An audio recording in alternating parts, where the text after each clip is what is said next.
சத்திய வேதம் பக்தரின் கீதம், சுத்தர்கள் போகும் பாதையின் தீபம், உத்தம மார்க்கம் காட்டும்.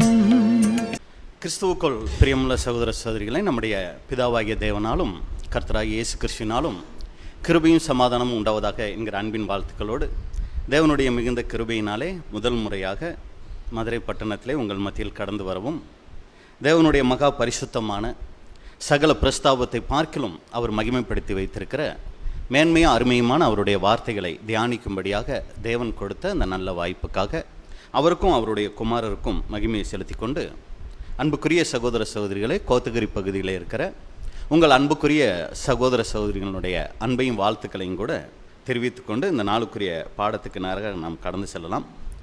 யூடியூப்பை தொடர்ந்து பார்க்குற ஒரு சிலர் இந்த சப்ஜெக்டை நீங்கள் கேட்டு கூட இருக்கலாம். யாராவது இந்த சப்ஜெக்ட் கேட்டிருக்கீங்களா? தயவு செஞ்சு கேட்டேன்னு சொல்லிடாதீங்க. ஏன்னா எனக்கு எடுக்கிறதுக்கு கொஞ்சம் கஷ்டமாக இருக்கும். கேட்டிருந்தாலும் இன்றைக்கி ஏதாவது ஒரு சில புது வார்த்தைகள் என்ன பண்ணுவார் தேவன் நமக்கு வைத்திருப்பார். அதனால் இந்த சப்ஜெக்டை எந்த எதிர்பார்ப்பும் இன்றி என்ன பண்ணுங்க, நீங்கள் கேளுங்க. பிரதர் சொன்ன அளவுக்கெல்லாம் நீங்கள் எதிர்பார்த்துறாதீங்க, அந்த அளவுக்கெல்லாம் இருக்குமான்னு எனக்கு தெரியலை. சரி, நம்ம பாடத்துக்குள்ளே நம்ம போயிடலாம். அப்போ இந்த பாடத்துக்குரிய ஆதார வசனம் லூக்கா 17ஆம் அதிகாரம் 7 முதல் 9 வரைக்கும். லூக்கா 17 7 முதல் 9 வரைக்கும். லூக்கா 17ஆம் அதிகாரம் 7ஆம் வசனம் முதல். உங்களில் ஒருவனுடைய ஊழியக்காரன் உழுது அல்லது மந்தை மேய்த்து வயலில் இருந்து வரும்போது எஜமான் அவனை நோக்கி, நீ முன்பு போய் சாப்பிட்டு வா என்று அவனுக்கு சொல்வானோ? நீ எனக்கு சாப்பாடு ஆயத்தம் பண்ணி அரைக்கட்டி கொண்டு நான் போஜன பானம் பண்ணும் அளவும் எனக்கு ஊழியம் செய், அதற்கு பின் நீ புசித்து குடிக்கலாம் என்று அவனுக்கு சொல்வான் அல்லவா? தான் கட்டளையிட்டவைகளை அந்த வேலைக்காரன் செய்ததற்காக அவனுக்கு உபசாரம் செய்வானோ? அப்படி செய்ய மாட்டானே. அன்புக்குரிய சகோதர சகோதரிகளை, இதுதான் நாம் பார்க்கிற பாடத்தினுடைய ஆதார பகுதி. அப்போ இது ஒரு உவமை பாஷையில் என்ன ஆகிடுக்குன்னா, இது அங்கே பதிவு செய்யப்பட்டிருக்கு.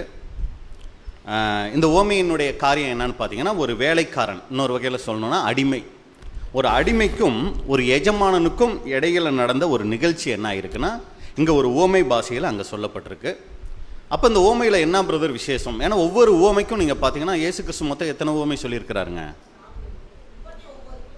39 உவமை வாக்கியங்கள் கூட சொல்லியிருக்கிறாரு. அது நமக்கு சரியாக அளவாக சரியில்லை. உவமைங்கிறது 39, உவமை வாக்கியங்கள் கூட சொல்லியிருக்கிறார். நீங்கள் உலகத்துக்கு வெளிச்சமாக இருக்கிறீர்கள், நீங்கள் உலகத்துக்கு பூமிக்கு உப்பாக இருக்கிறீர்கள், இப்படியெல்லாம் நிறைய வாக்கியங்கள், உவமை வாக்கியங்கள் கூட நிறைய சொல்லியிருக்கிறாருங்க. அப்போ இந்த ஒரு உவமையை கூட நீங்கள் பார்த்தீங்கன்னா, ஒரு வேலைக்காரர், அதாவது ஒரு அடிமைக்கும் ஒரு எஜமானனுக்கும் இடையில் நடந்த ஒரு சம்பவம் தான் இங்கே என்னவாயிடுக்குன்னா ஒரு உவமை போல் சொல்லப்பட்டிருக்கு.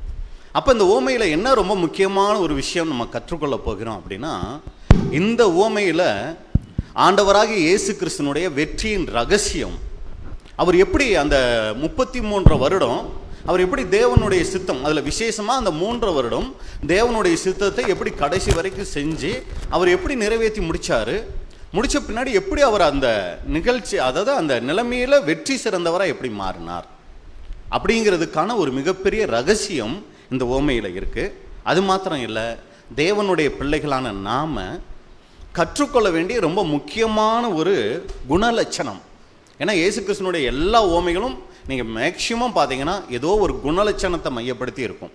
நம்ம எப்படி ஒருத்தரை மன்னிக்கணும் அப்படிங்கிறத பற்றி, நம்ம சோர்ந்து போகாமல் எப்படி ஜெபிக்கணும் அப்படிங்கிறத பற்றி, தாழ்மையாக எப்படி இருக்கணும், அடுத்து ஜெபத்தில் எப்படி உறுதியாக இருக்கணும், மற்றவங்களை எப்படி நம்ம நேசிக்கணும், நம்மளை எப்படி தேவனுக்கிட்ட முழுசாக ஒப்பு கொடுக்கணும், தேவன் நம்மக்கிட்ட வெறுக்கிற 7 காரியங்கள் என்ன, அதான் அந்த 7 ஆவிகள் அப்படின்னு கூட ஒரு உவமை இருக்கும். இப்படி ஒவ்வொரு உவமைக்கு பின்னாடி நீங்கள் பார்த்தீங்கன்னா குணலட்சணம் சார்ந்து அந்த உவமைகள் அங்கே இருக்கிறத நம்ம பார்க்க முடியும். அப்போ இந்த உவமையிலையும் நீங்கள் பார்த்தீங்கன்னா ஒரு குணலட்சணம் சார்ந்த ஒரு காரியத்தை தான் என்ன பண்ணுறாருன்னா இந்த உவமையிலையும் சொல்ல வர்றார். அப்போ இந்த உவமையினுடைய பின்னணி நீங்கள் பார்த்தீங்கன்னா இந்த 17ஆம் அதிகாரம் நீங்கள் வேதத்தில் எடுத்துக்கிட்டிங்கன்னா முதல் 1-2 வசனங்கள் நீங்கள் பார்த்தீங்கன்னா இடரல்களை குறித்து அங்கே பேசியிருப்பார். இடரல் வராமல் போவது கூடாத காரியம், யாருனால இடரல் வருதோ அவங்களுக்கு ஐயோ அப்படிங்கிறத பற்றி, அந்த இடரலை பற்றி பேசியிருப்பார். 3-4 வசனங்கள் நீங்கள் பார்த்தீங்கன்னா மன்னிப்பை குறித்து அங்கே பேசியிருப்பார். அடுத்த 5-6 வசனங்கள் பார்த்தீங்கன்னா விசுவாசத்தை குறித்து பேசியிருப்பார்.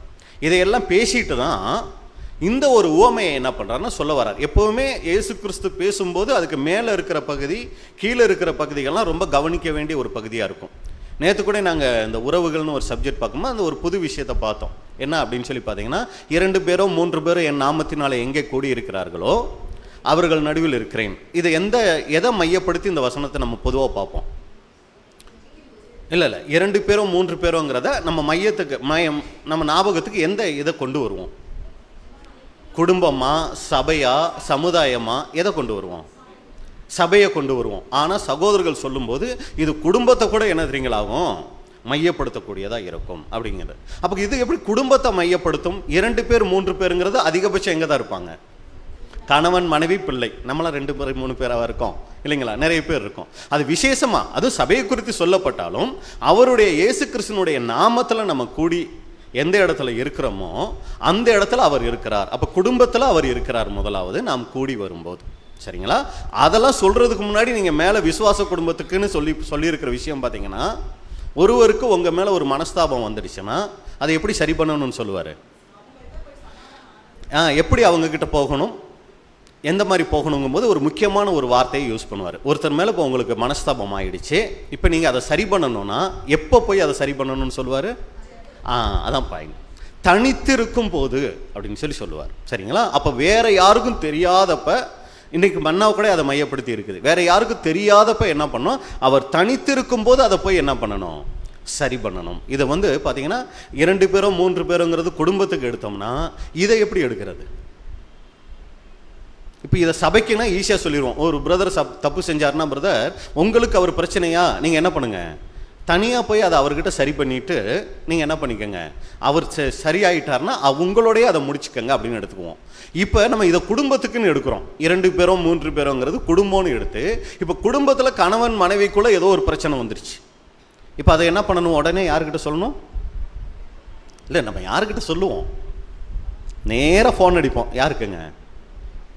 அப்பா அம்மாவுக்கு இல்லைங்களா? ஃபோன் அடித்து இப்படி பண்ணிட்டாரு பாருங்கள். இதையும் கூட அங்கே பார்த்தீங்கன்னா இந்த பகுதியை குடும்பத்துக்குன்னு நம்ம எடுத்தோம்னா முதலாவது என்ன தெரியுங்களா பண்ணணுமா? கணவன் தப்பு செஞ்சிட்டாலோ மனைவி தப்பு செஞ்சிட்டாலோ முதலாவது அதை யாருக்கு போய் சொல்லணும்? அவங்க தனித்து இருக்கும்போது அந்த நேரத்தில் கோவப்பட்டுட்டாங்க, சரி பரவாயில்ல, கொஞ்சம் நிதானம் ஆகும்ல, அப்படியே இருக்க மாட்டாங்கல்ல, கொஞ்சம் குறையும் போது என்ன பண்ணோன்னா அவங்க தனித்து இருக்கும்போது ஃபஸ்ட்டு அவங்கக்கிட்ட போய் என்ன பண்ணோம்? அதை பற்றி சொல்லணும். பாருங்கள், இப்படி அவசரப்பட்டு கோவப்பட்டீங்களே, இப்படி அவசரப்பட்டு பிள்ளைங்களை அடிச்சிட்டிங்களே, இப்படி அவசரப்பட்டு அவங்கக்கிட்ட பேசிட்டீங்களே, இது சரியா? இல்லை என்ன இப்படி பேசிட்டீங்களே, என் மனசு எவ்வளோ கஷ்டப்பட்டுச்சு அப்படின்னு சொல்லி அவங்கக்கிட்ட ஃபஸ்ட்டு அதை பற்றி பேசணும். இல்லை நான் பேசுனது சரிதான் அப்படின்னு சொல்லி ரொம்ப அவங்க அதில் வைராக்கியமாக இருந்தாங்கன்னு வைங்க அவங்க பேசின விஷயத்தில், அப்புறம் அதை யாருக்கிட்ட சொல்லணும்? தேவன்கிட்ட ஃபஸ்ட்டே சொல்லிடுவோம் பூமிக்குரிய காரியத்தில். அடுத்து அதை யாருக்கிட்ட சொல்லணும்? அப்பா அம்மா கிட்ட சொல்லலாம் இல்லைங்களா?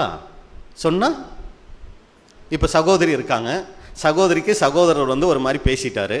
இப்போ நேராக சகோதரர்கிட்ட சொல்லி பார்த்தாங்க, பாருங்கள் இந்த மாதிரி எந்த மாதிரி நீங்கள் பண்ணீங்க தப்புன்னு. அதெல்லாம் இல்லை, நான் சரியாக தான் பேசினேன்ட்டாரு. இப்போ நேராக என்ன பண்ணுறாரு? யாருக்கிட்ட ஃபஸ்ட்டு சொல்லுவோம்? பெற்றோர்கிட்டனா எந்த பெற்றோர்கிட்ட சொல்லுவோம்? சகோதரின்னா அவங்க அப்பா அம்மா கிட்ட தான் சொல்லுவாங்க.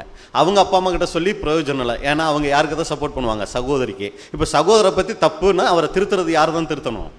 அவங்க அப்பா அம்மா தான் திருத்தணும். இப்போ அவங்க அப்பா அம்மா கிட்ட போயிட்டு பாருங்கள் உங்கள் பையன் இப்படி பண்ணிட்டார் அப்படின்னு சொன்னாலோ, பாருங்கள் உங்கள் பொண்ணு இப்படி பண்ணிட்டாங்கன்னு சொன்னாலோ அவங்க ஆமாம் அவங்க செஞ்சது தப்புன்னு ஒத்துக்குவாங்களா? ஏன் பையனா ஏன் பொண்ணா ஒத்துக்கவே மாட்டாங்க. அப்போ அவங்கக்கிட்ட போகிறதுனால எந்த பிரயோஜனமும் இல்லை. அப்போ என்ன பண்ணணும்? யாருக்கிட்ட போகணும்னா சபையை வழிநடத்துகிற மூப்பர்கிட்ட. அதுவும் எப்படி நம்மளை அதாவது அந்த சரி பண்ணக்கூடிய, ஏன்னா ஒரு சில இடங்களில் என்ன பண்ணி விட்டுருவாங்க, பிரச்சனை கூட பண்ணுவோம். அப்போ அதை சரி பண்ணுகிறவங்க கிட்ட போய் அதை சொல்லும்போது பாருங்கள், பெற்றோர்கிட்ட போகும்போது ஒன்று அவங்க ஆவிக்குரியவங்களாக இருக்கலாம், உலக பிரகாரமாக இருக்கலாம், சரியான தீர்ப்பு நமக்கு கிடைக்காது. இப்போ அவங்கக்கிட்ட போகும்போது அது ஒரு சரியான நிலைமை, அவங்க முடிவு எடுத்து சொல்லக்கூடிய அளவுக்கு பிரதர் உங்கள் மேலே தப்பு இருக்குது, சரி பண்ணிக்கங்க. இல்லை சிஸ்டர் நீங்கள் நியாயம் சொல்ல நீங்கள் தான் வந்தீங்க, ஆனாலும் பிரதர் சொல்கிறத பார்க்கும்போது உங்ககிட்ட தானே தப்பு இருக்கிற மாதிரி இருக்குது, நீங்கள் உங்களை சரி பண்ணிக்கங்க. பாருங்கள், அங்கே ஒரு சின்ன உவமை போல் அது இருந்தாலும் நம்ம அதை சபைக்குன்னு எடுக்கிறோம், அதை குடும்பத்துக்குன்னு கூட நம்ம எடுக்கலாம். இப்படி எல்லா வகைகளிலும் இந்த சத்தியம் பார்த்தீங்கன்னா நமக்கு போஷிக்கக்கூடியதாக இருக்குது. அப்போ இங்கே நம்ம என்ன பண்ணுறோம்னா இந்த ஒரு ஓமையை எடுக்கிறோம். இந்த ஓமையில் என்ன காரியம் அப்படின்னு சொல்லி பார்த்தீங்கன்னா, ஒரு எஜமானன் இருக்கிறாரு, அவருக்கு ஒரு வேலைக்காரன் இருக்கிறாரு. இவங்களுக்குள்ள நடந்த சம்பவம், என்ன சம்பவம் அங்கே நடந்துச்சு அப்படின்னு சொல்லி பார்த்தீங்கன்னா, இந்த அடிமை இந்த வேலைக்காரர் என்ன பண்ணுறாருனா நாள் முழுக்க அங்கே என்ன பண்ணுறாருனா வேலை செய்கிறார். சரிங்களா? நாள் முழுக்க வேலை செஞ்சு முடிச்சுட்டு ரொம்ப கஷ்டம். காலையில் ஒரு வயலுக்கு போகிறாரு, சாயங்காலம் வரைக்கும் ரொம்ப கஷ்டப்பட்டு வராரு. வரும்போது எப்படி வருவாருங்க? ரொம்ப டயர்டாக வருவார். அப்படி வரும்போது இவருக்கு அங்கே எதுவுமே ஆயத்தமாக இல்லை, சாப்பாடோ தண்ணியோ எதுவுமே ஆயத்தமாக இல்லை. இவர் வந்து என்ன பண்ணுறாருனா அந்த டயர்டோடு வந்து ஒரு காரியம் செய்கிறார். என்ன செய்கிறாருங்க? அந்த வசனத்தை பாருங்க. உங்களில் ஒருவனுடைய ஊழியக்காரன் என்னெல்லாம் பண்ணியிருக்கிறாரு? உழுது இருக்கிறாரு, அல்லது மந்தை மேய்ச்சிருக்கிறாரு. இதெல்லாம் முடித்து வயலிலிருந்து வரும்போது இப்போ எஜமான் அவரை பார்த்து, ரொம்ப டயர்டாகி வந்திருக்கியாப்பா, சரி இந்தா இந்த டீயை சாப்பிடு, இல்லைன்னா இந்த தண்ணியை குடி, இல்லை இந்த கஞ்சியை குடி அப்படின்னு ஏதாவது செய்வாரான்னு பார்த்தீங்கன்னா, எஜமான் அவனை நோக்கி நீ முன்பு போய் சாப்பிட்டு வா என்று அவனுக்கு சொல்வானோ அப்படின்னா என்ன அர்த்தம்? சொல்ல மாட்டாரு. என்ன பண்ணுவார்? அதுக்கு பதிலாக நீ எனக்கு சாப்பாடு ஆயத்தம் பண்ணி அறை கட்டி கொண்டு நான் போஜன பானம் பண்ணும் அளவும் எனக்கு ஊழியம் செய். இது நியாயங்களா? என்ன பண்ணணுமா? அந்த டயர்டோட வந்து இவர் என்ன பண்ணுமா? சாப்பாடு ஃபஸ்ட்டு செய்யணுமா, செஞ்சு அதுக்கு அதை ஆயத்தம் பண்ணி அப்புறம் அறை கட்டி கொண்டு நான் போஜன பானம் பண்ணும் அளவும் எனக்கு. அப்போ என்ன அவர் ஊழியம் செய்வார்? அவருக்கு சாப்பாடுக்கு தண்ணி எடுத்து வைக்கணும், சாப்பாடை போடணும், சாம்பார் இருந்துச்சுன்னா சாம்பார் ஊற்றணும். அடுத்து அந்த காலத்தில் என்ன கிடையாது? ஏசியும் கிடையாது, ஃபேனும் கிடையாது. பக்கத்தில் இருந்துக்கிட்டே என்ன பண்ணணும்? அவருக்கு வேர்க்காமல் இருக்கிறதுக்கு விசிறி விட்டுக்கிட்டே இருக்கணும். அப்போ பாருங்கள், இதையெல்லாம் செஞ்சு அவர் முடிக்கணும். நாள் முழுக்க வேலை முடிச்சிட்டாரு. இப்போ அடுத்து இங்கேயும் வந்து ஒரு வேலை. அப்போ இதையெல்லாம் செஞ்சு முடித்த பின்னாடி நீங்கள் பார்த்தீங்கன்னா, அதற்கு பின்பு நீ புசித்து குடிக்கலாம் என்று அவனுக்கு சொல்வான் அல்லவா? அடுத்துதான் ரொம்ப கவனிக்க வேண்டிய ஒரு விஷயம், தான் கட்டளையிட்டவைகளை அந்த வேலைக்காரன் செய்ததற்காக இப்படி காலையிலேருந்து கஷ்டப்பட்டு வந்து எனக்கும் சாப்பாடெல்லாம் ரெடி பண்ணி கொடுத்து நான் சாப்பிட்ற வரைக்கும் காத்துக்கிட்டு இருந்து எல்லா வேலையும் முடிச்சு அப்பா அப்படின்னு சொல்லிட்டு தேங்க்யூ அப்படின்னு சொல்லி அவருக்கு சொல்லுவாரா? அதுதான் இங்கே சொல்ல வருது. அந்த வேலைக்காரன் செய்ததற்காக அவனுக்கு உபசாரம் செய்வானோ? அப்படி செய்ய மாட்டானே. அப்படின்னா என்ன அர்த்தம்னு பார்த்தீங்கன்னா, இன்னொரு மொழிபெயர்ப்பில் கொடுக்கப்பட்ட வேலைகளை செய்ததற்காக அந்த அடிமைக்கு அவர் நன்றி உள்ளவராக இருக்க மாட்டார் தானே. அவரே அடிமை, அவருக்கு போய் இவர் தேங்க்ஸ் எல்லாம் சொல்லிக்கிட்டு இருப்பாரா அப்படின்னு சொல்லி பார்த்தீங்கன்னா சொல்ல மாட்டார் தானே. அப்போ இதில் இந்த ஓமையில் சொல்ல வந்துட்ட விஷயம் என்னன்னா, இவ்வளோ கஷ்டப்பட்டு இந்த ஆளுக்கு நான் மாடு மாதிரி உழைக்கிறேன், ஒரு தேங்க்ஸ் கூட சொல்ல மாட்டேங்கிறானே அப்படின்னு சொல்லி ஒருபோதும் அந்த அடிமை என்ன பண்ண மாட்டாராம்? நினைக்கவே மாட்டாராம். அதான் அவருடைய ஒரு சுபாவம். எஜமானனுக்கு செய்ய வேண்டியது இவருடைய கடமை. இதையெல்லாம் செஞ்சு முடிச்சதுக்காக அந்த எஜமானுக்கிட்ட ஒரு நன்றி உணர்வையோ ஒரு பாராட்டையோ இந்த அடிமை எதிர்பார்க்க மாட்டாரு. இதைத்தான் அந்த ஓமையில் என்ன பண்ணுறாருன்னா அங்கே சொல்ல வர்றார். இதை சொல்லிட்டு தான் பின்னாடி என்ன சொல்லுவார்னா அதை நம்ம பின்னாடி பார்க்கலாம். அப்போ இதுதான் அந்த ஓமை. சரிங்களா? அப்போ இதில் யார் அந்த வேலைக்காரன், அந்த அடிமை, யார் அந்த எஜமான் அப்படின்னு இங்கே சொல்ல வரார் அப்படின்னா, அந்த அடிமையா அந்த வேலைக்காரனா ஆண்டவராகிய இயேசு கிறிஸ்து தன்னை எடுத்துக்கிட்டாருங்க.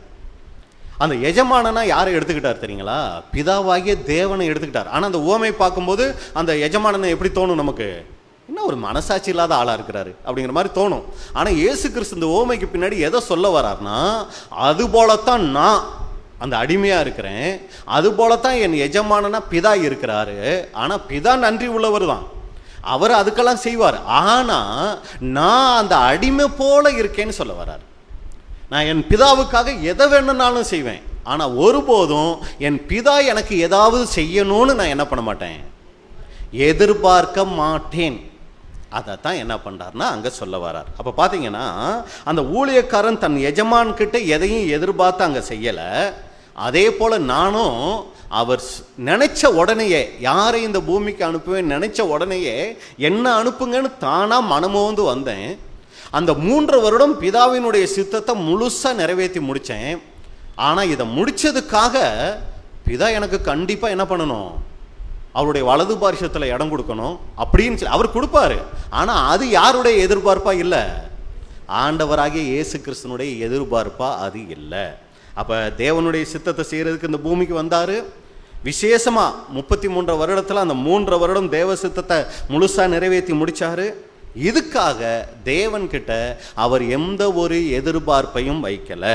இதைத்தான் நம்ம அங்கே பார்க்குறோம். யோவான் 17ஆம் அதிகாரம் 2-4 வரைக்கும். யோவான் 17:2 முதல் 4 வரைக்கும். யோவான் 17ஆம் அதிகாரம் 2ஆம் வசனம் முதல். பிதாவே, வேலை வந்தது. நீர் உம்முடைய குமாரனுக்கு தந்தரின யாவருக்கும் அவர் நித்திய ஜீவனை கொடுக்கும் பொருட்டு மாம்சமான யாவர் மேலும் நீர் அவருக்கு அதிகாரம் கொடுத்தபடியே உம்முடைய குமாரன் உம்மை மகிமைப்படுத்தும் படிக்கு நீர் உம்முடைய குமாரனை மகிமைப்படுத்தும். பாருங்க, இங்க எந்த மகிமையை கேட்கிறாரு தெரியுங்களா? எப்பவுமே ஆண்டவராகிய இயேசு கிறிஸ்து பிதாவை மகிமைப்படுத்திக்கிட்டே இருக்கணுமா, வேற எதுவுமே அவருக்கு வேண்டாமா. அதுக்கு என்ன நீங்க மகிமைப்படுத்துங்க. ஒன்றான மெய்தேவனாகிய உம்மையும் நீர் அனுப்பினவராகிய இயேசு கிறிஸ்துவையும் அறிவதே நித்திய ஜீவன். பூமியிலே நான் உம்மை மகிமைப்படுத்தினேன். நான் செய்யும்படி நீர் எனக்கு நியமித்த கிரியையை செய்து முடித்தேன். அப்போ இங்கே பார்த்தீங்கன்னா, நீங்கள் எனக்கு சொன்ன வேலை எல்லாத்தையும் செஞ்சு முடித்தேன். இது இந்த வசனத்தினுடைய சுருக்கம். நீங்கள் கீழ்ப்பகுதியெல்லாம் பார்த்தீங்கன்னா என்ன சொல்ல வருவார் தெரியுங்களா? எனக்கு ஆதியில் என்ன மகிமை இருந்துச்சோ அது இருந்தால் போதும். நான் எப்படி ஒரு லோகோஸாக இருந்தனோ, ஒரு வார்த்தையானவராக இருந்தனோ, அது எனக்கு போதும். புதுசாக எனக்கு எதுவும் வேண்டாம். அப்போ என் அப்பா என்னை அனுப்பிச்சாரு. அவருடைய எல்லா சித்தத்தையும் நான் நிறைவேற்றி முடித்தேன். ஆனால் அதுக்காக அவர்கிட்ட நான் எதையும் என்ன பண்ணலை, எந்த எதிர்பார்ப்பையும் நான் வச்சுக்கல அப்படின்னு சொல்லிட்டு தான் இங்கே நீங்கள் பார்த்தீங்கன்னா இந்த லூக்கா 17ஆம் அதிகாரம் ஓமையில் லூக்கா 17:10 இப்போ வாசிங்க. லூக்கா 17ஆம் அதிகாரம் 10வது வசனம். அப்படியே நீங்களும் உங்களுக்கு கட்டளையிடப்பட்ட யாவற்றையும் செய்த பின்பு. இப்போ உங்களுக்கு பாயிண்ட் நல்லா புரியும்னு நினைக்கிறேன். இந்த ஓமையை எதுக்காக சொல்லிட்டார், இந்த ஓமையினுடைய பின்னணி என்ன அப்படிங்கிறத இந்த வசனத்தை நம்ம பார்க்குறோம். அப்படியே அப்படின்னா எப்படி ஒரு எஜமான் ஒரு வேலைக்காரன் இருக்கிறாரு, அவர் எல்லாத்தையும் செய்து முடிச்சுட்டு எஜமானுக்கிட்ட எதையும் எதிர்பார்க்க மாட்டாரோ, அப்படியே நீங்களும். யார் அந்த நீங்கள்? 17:1 பார்த்தீங்கன்னா சீசர்களுக்கு சொல்லியிருப்பாரு. அப்படியே நீங்களும் உங்களுக்கு கட்டளையிடப்பட்ட யாவற்றையும் செய்த பின்பு நாங்கள் அப்பிரயோஜனமான ஊழியக்காரர், செய்ய வேண்டிய கடமையை மாத்திரம் செய்தோம் என்று சொல்லுங்கள் என்றார். இதுதான் அன்புக்குரிய சகோதர சகோதரிகளே இந்த ஓமையினுடைய காரியம். நீங்களும் கூட ஊழியம் செய்ய வந்திருக்கிறீங்க, தேவனுடைய சித்தம் செய்ய வந்திருக்கிறீங்க, எல்லாம் ரொம்ப நல்லது. ஆனால் இதை செஞ்சுட்டு இதுக்கு பின்னாடி ஒரு எதிர்பார்ப்பை நீங்கள் வைக்காதீங்க. தேவன் அவர் உங்களுக்கு செய்வார். இப்போ நம்மளாம் இங்கே எதுக்கு கூடி வந்திருக்கிறோம்? எனக்கு வயசாகிடுச்சுங்களா, காது கொஞ்சம் இது. அவருடைய சித்தத்தை செய்கிறதுல ஒரு பகுதி சகோதர ஐக்கியம், அதுக்காக வந்திருக்கிறோம். எதுக்காக தேவ சித்தத்தை செய்யணும்? அதான் பாயிண்ட். எதுக்காக? இதெல்லாம் நம்ம நிறைவா தேவனுடைய சித்தத்தை நிறைவாக செஞ்சு முடிச்சா அவர் நமக்கு என்ன தருவார்? ராஜ்யங்கும் போது மெதுவாக எதை சொல்ல வரோம்? சபை வாய்ப்பு தருவார். சரி, இதெல்லாம் நீங்கள் செஞ்சு முடிச்சு உங்களுக்கு சபை வாய்ப்பை தரமாட்டேன்னு சொன்னார்னா என்ன பண்ணுவோம்? இல்லைங்களா?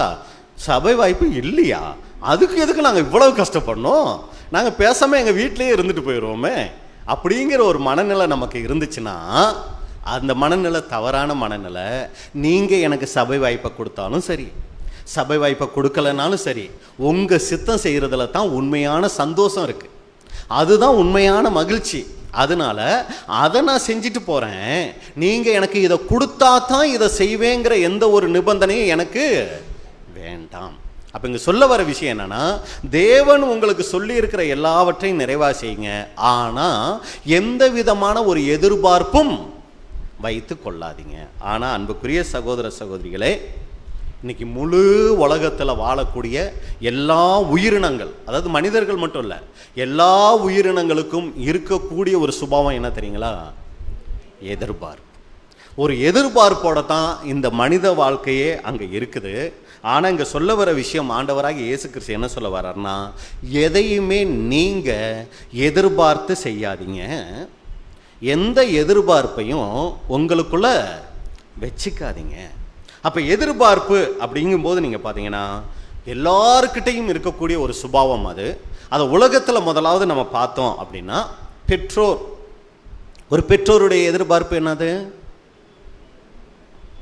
பிள்ளைகளை நல்ல முறையில் படிக்க வச்சு நல்லா ஆளாக்கணும். எதுக்கு? கடைசி காலத்தில் என்ன பண்ணுவாங்க? நமக்கு முடியாதப்ப பிரியாணி போடலைன்னாலும் பரவாயில்ல, என்ன பண்ணணும்? கஞ்சாவது ஊற்றணும். இது ஒரு பெற்றோருடைய ஒரு எதிர்பார்ப்பு. ஒரு கணவனுடைய எதிர்பார்ப்பு என்னது? மனைவி நான் சொல்றதுக்கு எல்லாம் என்ன பண்ணணும்? ஒரு வார்த்தை எதிர்த்து பேசாம அப்படியே எல்லாத்துக்கும் கீழ்ப்படியணும். இது ஒரு கணவனுடைய எதிர்பார்ப்பு. சம்பளம் வாங்கினா எவ்வளோ வாங்கினீங்கன்னு என்ன பண்ணக்கூடாது? கேட்கக்கூடாது. என்ன செலவு பண்ணீங்கன்னு கேட்கக்கூடாது. இது ஒரு கணவனுடைய எதிர்பார்ப்பு. இப்போ ஒரு மனைவியினுடைய எதிர்பார்ப்பு என்னது? சம்பளம் வாங்கின உடனே ஒரு ரூபா கூட எடுக்காமல் என்ன பண்ணணும்? அப்படியே கொண்டு வந்து என்கிட்ட கொடுக்கணும். இது ஒரு மனைவியினுடைய எதிர்பார்ப்பு. சரிங்களா? நான் சொல்கிறதையெல்லாம் என்ன பண்ணணும்? எங்கள் வீட்டுக்காரரு கேட்கணும். இது அந்த மனைவியினுடைய ஒரு எதிர்பார்ப்பாக இருக்குது. சரிங்களா? ஒரு குழந்தை, அந்த குழந்தையினுடைய எதிர்பார்ப்பு என்னவா இருக்கும்? அவங்க அப்பா அம்மா எப்போவுமே அன்பாக இருக்கணும். சின்ன பிள்ளைகளாக இருந்தால் எங்கே அனுப்பவே கூடாது? ஸ்கூலுக்கு அனுப்பவே கூடாது. அதோட எதிர்பார்ப்பு அப்படியா இருக்கும் இல்லைங்களா? ஏன் தான் அந்த அம்மா அப்பா சனிக்கிழமை ஞாயிற்றுக்கிழமைனா நல்லா இருக்கிறாங்க, திங்கக்கிழமையான ராட்சசியாக மாறிடுறாங்க, போக மாட்டேன்னா அடித்து என்ன பண்ணுறாங்க? ஸ்கூலுக்கு கொண்டு போய் விடுறாங்க. சரிங்களா? அது அந்த குழந்தையினுடைய ஒரு பார்வையாக இருக்குது. அப்போ ஒரு குழந்தைக்குன்னு என்ன இருக்குன்னா ஒரு சில எதிர்பார்ப்பு இருக்குது. இன்னும் ஒரு சின்ன குழந்தைங்களாக இருந்தால் அவங்க அம்மா எப்போவுமே என்ன பண்ணி வச்சுக்கிட்டே இருக்கணுமா? தூக்கி வச்சுக்கிட்டே இருக்கணும், கீழே இறக்கியே விட்டுறக்கூடாது. இது அந்த குழந்தையினுடைய ஒரு எதிர்பார்ப்பாக இருக்குது. அதே போல் ஒரு எஜமான் அப்படின்னு எடுத்துக்கிட்டா அவருடைய எதிர்பார்ப்பு என்னன்னா, வேலைக்காரங்க இவர் சம்பளம் கொடுத்தாலும் கொடுக்கலனாலும் 24/7 என்ன பண்ணணும்? அவருக்கு வேலை செஞ்சுக்கிட்டே இருக்கணும். இது ஒரு எஜமானுடைய எதிர்பார்ப்பாக இருக்குது. தொழிலாளியினுடைய எதிர்பார்ப்பு என்னங்க? ஆமாம், நான் வேலை செய்கிறனோ இல்லையோ சரியாக எனக்கு அவர் என்ன பண்ணணும்? சம்பளத்தை கொடுக்கணும். பாருங்கள், எல்லாருமே அதாவது நிறைய இருக்குது, நம்ம சுருக்கமாக சொல்கிறோம். எல்லாருடைய விஷயத்துலேயும் நீங்கள் பார்த்தீங்கன்னா இந்த எதிர்பார்ப்புங்கிறது குடும்பத்திலையாக இருக்கட்டும், வேலை செய்கிற இடத்துல இருக்கட்டும், எல்லாருக்குள்ளேயும் இந்த ஒரு எதிர்பார்ப்புங்கிற குணம் அங்கே இருக்குது அப்படின்னு பார்க்குறோம். ஆவிக்குரிய ரீதியில் இந்த எதிர்பார்ப்பு எந்த அளவுக்கு இருக்குது அப்படின்னு பார்த்தீங்கன்னா, நம்ம ஜெபம் பண்ணா ஆண்டவர் என்ன பண்ணணும்? உடனே அந்த ஜெபத்துக்கு உடனே இல்லைங்காமல் பதில் கொடுக்கணும். இது நம்மளுடைய ஒரு எதிர்பார்ப்பாக இருக்குது. அடுத்து உடன்படிக்கை பண்ணி எத்தனை நாளில் சபை வாய்ப்பு அடையணும்? பிரதர் அது ரொம்ப நாள் ஆகட்டும் பிரதர், அது ஒரு சிலருடைய எதிர்பார்ப்பாக இருக்கும். ஒரு சிலர் சீக்கிரமாக, அதாவது நான் அடிக்கடி சொல்லுவேன், அதாவது நாங்கள் படிக்கிற காலத்தில் ஒரு போயம் ஒன்று இருக்கும். அதாவது அவர் ஞாயிற்றுக்கிழமை பிறப்பார், திங்கக்கிழமை வளருவார், அப்படியே சனிக்கிழமை பார்த்தீங்கன்னா இறந்துருவார். அது மாதிரி ஒரு வரிசையாக, அதாவது ஒரு வாரத்தை ஞாபகம் வைக்கிறதுக்காக சண்டே மண்டே டியூஸ்டே அதை ஞாபகம் வைக்கிறதுக்காக ஒரு பாட்டு இருக்கும். அதில் பார்த்தீங்கன்னா ஞாயிற்றுக்கிழமை அவர் பிறப்பார், பான் சண்டே. ஞாபகம் இருக்குங்களா? ஏதோ படிச்சிருக்கீங்களா? அப்போ பார்த்தீங்கன்னா கடைசியாக சனிக்கிழமை என்ன ஆகுவார்னா அவர் இறந்துடும். அந்த மாதிரி சுறுசுறுப்பாக நம்ம ஆவிக்குரிய ஜீவிதத்தில் என்னவாயிரணும்? உடன்படிக்கை பண்ணி வந்தோமா சகோதரர்கள், அடுத்து மன்னா வாசிச்சோமா, அடுத்து ஒரு சப்ஜெக்ட் காட்டேஜ் பேரில் கொடுத்தோமா, அடுத்து ஒரு ஸ்பீக்கர் ஆனோமா, கன்வென்ஷன் ஸ்பீக்கர் ஆனோமா, என்ன ஆகிடணும்? அப்படியே டக்கு டக்கு டக்கு டக்குன்னு பெரிய ஆள் ஆகி நம்ம என்ன ஆகணும்? சபை வாய்ப்பு. இப்படி ஒவ்வொருத்தருக்குள்ளேயும் நீங்கள் பார்த்தீங்கன்னா ஒரு சில எதிர்பார்ப்புகள் இயற்கையாக அங்கே இருக்குது அப்படின்னு கூட பார்க்குறோம். ஆனால் நான் எப்படி வேணாலும் வாழ்வேன், ஆனால் ஆண்டவர் எனக்கு என்னத்தான் கொடுத்தாகணும்? கொஞ்சம் தேவ சித்தத்தை முன்ன பின்ன தான் செய்வேன், ஆனால் அவர் என்ன பண்ணிடணும்? எனக்கு கரெக்டாக சபை வாய்ப்பாக கொடுத்துடணும் பிரதர். இது பலகீன மாம்சத்தில் கொஞ்சம் அப்படி இப்படி தான் இருப்போம், ஆனால் நான் என்னவாயிடணும்? எப்படியாவது சபை வாய்ப்புக்கு போயிடணும். இது அவங்களுடைய எதிர்பார்ப்பாக இருக்குது. அடுத்து நிறைய சத்தியம் தெரிஞ்சுக்கணும், நிறைய ரகசியம் தெரிஞ்சுக்கணும், புதுசு புதுசாக கேட்கணும். இவங்க என்ன பிரதர் அரைச்சமாவே அரைக்கிறாங்க, புதுசு புதுசாக கேட்டுக்கிட்டே இருக்கணும். இது அவங்களுடைய எதிர்பார்ப்பாக இருக்குது. அடுத்து ஃபாலோஅப் எடுக்கிற சகோதரர்கள் நீங்கள் பார்த்தீங்கன்னா ஃபஸ்ட்டு கிளாஸுக்கு 100 பேர் வந்தாங்கன்னா கடைசி கிளாஸுக்கு எத்தனை பேர் வரணும்? ஏன்னா இடையில எக்ஸ்ட்ரா 4 பேர் வந்தால் பரவாயில்ல பிரதர், 100க்கு என்ன ஆகிடக்கூடாது? கம்மியாயிடக்கூடாது. உடன்படிக்கையும் எத்தனை பேர் பண்ணியிருந்தோம்? அந்த 100 பேருமே பண்ணிட்டா. இது அவங்களுடைய ஒரு எதிர்பார்ப்பாக இருக்குது. பொதுவாக சகோதர சகோதரிகள் ஆவிக்குரிய ஜீவியத்தில். இதே சபையில் சகோதர சகோதரியுடைய எதிர்பார்ப்பு என்னவா இருக்குன்னா, நான் சீக்கிரம் வரணும் இல்லையோ, ஆனால் முடிக்கிறத எப்படி முடிச்சிடணும்? நீங்களாம் அப்படி இல்லைன்னு நினைக்கிறேன். சரிங்களா? சீக்கிரமாக முடிச்சிடணும். என்ன இன்றைக்கு மட்டும் இவ்வளவு நேரம் இழுத்துட்டு இருக்கிறாங்க, நான் வேற அந்த வேலை இந்த வேலையெல்லாம் வச்சுட்டு வந்திருக்கிறேன், முடிக்க மாட்டேங்கிறாங்களே. இது ஒரு எதிர்பார்ப்பாக இன்னைக்கு இருக்குது. அடுத்து சபையில் எல்லாரும் என்ன பண்ணணும்? விரும்பணும். நான் உள்ளே போயிட்டாலே எல்லாரும் எனக்கு பிரைஸ் லார்ட் சொல்லி எல்லாரும் நல்லா இருக்கீங்களான்னு கேட்டு நான் கேட்குறேனோ இல்லையோ அது வேற. ஆனால் எல்லாரும் என்ன பண்ணணும்? நேசிக்கணும். இது ஒருத்தருடைய எதிர்பார்ப்பாக இருக்குது. அடுத்து எல்லாரும் நம்ம வீட்டுக்கு வரணும். நான் போகிறேனோ இல்லையோ, ஒரு காட்டேஜ் ப்ரேயர் வச்சா நான் போகிறேனோ இல்லையோ, ஆனால் நான் ப்ரேயர் எங்கள் வீட்டில் வச்சா மட்டும் என்ன பண்ணிடணும்? எல்லாரும் வந்துடணும். எனக்கு ஒரு வாரம் வர முடியலை, உடம்பு சரியில்லைன்னா என்ன பண்ணணும்? எல்லாரும் கேட்கணும், ஏன் சிஸ்டர் வரல, ஏன் பிரதர் வரலன்னு. மற்றவங்க வந்தாங்க வரலங்கிறதெல்லாம் எனக்கு கவலை கிடையாது. ஆனால் நான் வரலன்னா பாரு, ஒருத்தர் என்ன அன்பு அன்புன்னு பேசுகிறாங்க இந்த சபையில், ஆனால் ஒரு வார்த்தை என்னன்னு கேட்டாங்களா? இந்த மாதிரி ஒரு எதிர்பார்ப்பு பொதுவாக நமக்குள்ள அங்கே இருக்குது.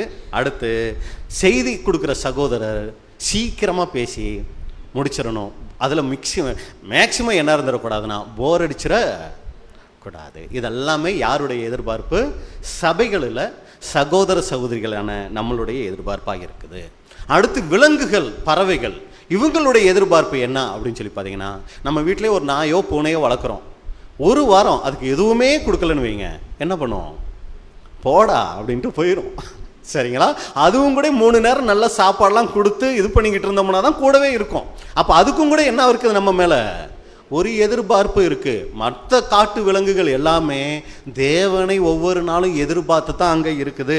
சங்கீதம் 145:15. சங்கீதம் 145:15. 145ஆம் சங்கீதம் 15ஆம் வசனம். எல்லா ஜீவன்களின் கண்களும் உம்மை நோக்கி கொண்டிருக்கிறது. பாத்தீங்களா? எல்லா ஜீவன்கள், அதுல எல்லா உயிரினங்களையும் எடுத்துக்கலாம், எல்லாமே தேவனை நோக்கி அங்க காத்து கொண்டிருக்கு. அப்ப அன்புக்குரிய சகோதர சகோதரிகளை இப்படியா நீங்க பாத்தீங்கன்னா, இந்த எதிர்பார்ப்புங்கிற குணம் எல்லா உயிரினங்களிடத்திலும் ஜென்ம சுபாவமா, எப்படி நமக்குள்ள ஒரு ஜென்ம சுபாவம் இருக்கும், அதுபோல இந்த எதிர்பார்ப்புங்கிற ஒரு ஜென்ம சுபாவம் நம்ம எல்லாருக்குள்ளையும் இருக்கு. எனக்கு அந்த மாதிரி கிடையாதுன்னு இங்கே யாருமே, இங்கன்னு இல்லை, சொல்லக்கூடியவங்க யாருமே இல்லை அப்படின்னு கூட பார்க்குறோம். ஆனால் ஒரு தேவனுடைய பிள்ளையின் வாழ்க்கையில், ஒரு புது சிருஷ்டியினுடைய வாழ்க்கையில் இந்த எதிர்பார்ப்புங்கிற குணம் அவங்கள விட்டு அவங்க எடுக்கணும். அவ்வளோ சீக்கிரம் போகாது. ஆனால் அவங்கக்கிட்ட இருக்கக்கூடாத ஒரு குணம் நம்ம நிறைய பார்ப்போம். பெருமை நமக்குள்ளே இருக்கக்கூடாது, ஒருத்தரை மன்னிக்க முடியாத தன்மை நமக்குள்ளே இருக்கக்கூடாது, இப்படியெல்லாம் நம்ம நிறைய இருக்கக்கூடாத சுபாவங்கள் பார்ப்போம் இல்லைங்களா? அதில் நம்மக்கிட்ட இருக்கக்கூடாத ஒரு சுபாவம் என்ன அப்படின்னா, இந்த எதிர்பார்ப்பு அப்படிங்கிற ஒரு சுபாவம் கூட இருக்கக்கூடாது. அது இருக்கக்கூடாதுன்னு நீங்கள் எதுக்கு எதிர்பார்க்குறீங்க அப்படின்னு கூட நீங்கள் நினைக்கலாம். ஏன் அது இருக்கக்கூடாது அப்படின்னு சொல்லி நீங்கள் பார்த்தீங்கன்னா, இந்த குணம் நமக்குள்ளே இருக்கிறதுனால நம்ம எதிர்பார்த்த மாதிரி காரியங்கள் நடக்காதப்ப என்ன நடக்கும் அப்படின்னா, அன்புக்குரிய சகோதர சகோதரிகளே, தேவ சமாதானம் நம்மளை விட்டு நிறைய நேரங்களில் போகிறதுக்கு காரணம் என்ன தெரியுங்களா? நம்ம எதிர்பார்த்த மாதிரி காரியங்கள் நடக்காததுனால. நீங்கள் கடைசியாக யார் மேலே கோவப்பட்டீங்க? யார் மேலே உங்களுக்கு கசப்பு இருக்குது? சும்மா மனசுக்குள்ளே கொண்டு வந்துடுங்க. அதுக்கு காரணம் என்னவா இருக்கும் தெரியுங்களா? நீங்கள் அவங்கக்கிட்ட ஏதாவது ஒன்று எதிர்பார்த்துருப்பீங்க.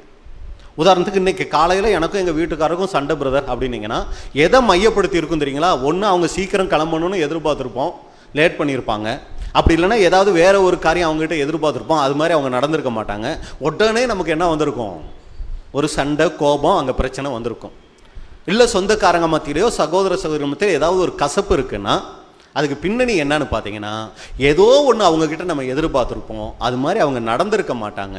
அதனால நீங்கள் பார்த்தீங்கன்னா இன்றைக்கி கசப்பு, கவலை, சோர்வு, மன்னிக்க முடியாத தன்மை, இதெல்லாமே நமக்குள்ளே வர்றதுக்கு முக்கியமான காரணம் என்ன தெரியுங்களா?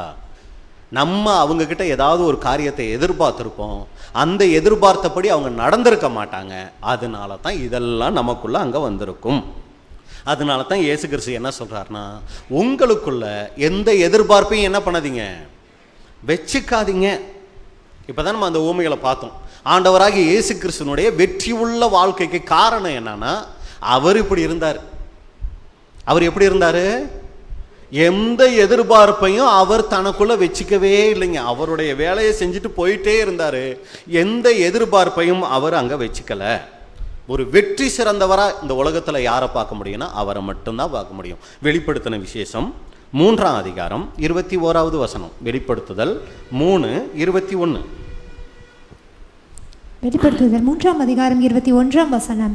நான் ஜெயம் கொண்டு என் பிதாவினுடைய சிங்காசனத்திலே அவரோடே கூட உட்கார்ந்தது போல ஜெயம் கொள்கிறவன் எவனோ அவனும் என்னுடைய சிங்காசனத்தில் என்னோட கூட உட்காரும்படிக்கு அருள் செய்வேன். பாருங்க, இந்த ஒரு வார்த்தையை வேற யாராலையும் சொல்ல முடியாது. நான் ஜெயம் கொண்டு வெற்றி பெற்றுட்டாருங்க அவரு. அப்படி வெற்றி பெற்றதுக்கு முக்கியமான காரணம் என்ன தெரியுங்களா? அவர் தனக்குள்ள எந்த ஒரு எதிர்பார்ப்பையும் வச்சுக்கல. நம்ம ஃபர்ஸ்ட் ஒரு காரியம் பார்த்தோம், பிதா கிட்டே அவர் என்ன பண்ணல, அந்த ஒரு எதிர்பார்ப்பை அவர் வைக்கல. நான் இதெல்லாம் செஞ்சு முடிச்சா வலது பாரிசத்துல இடம், அது பிதா கொடுத்தாரு.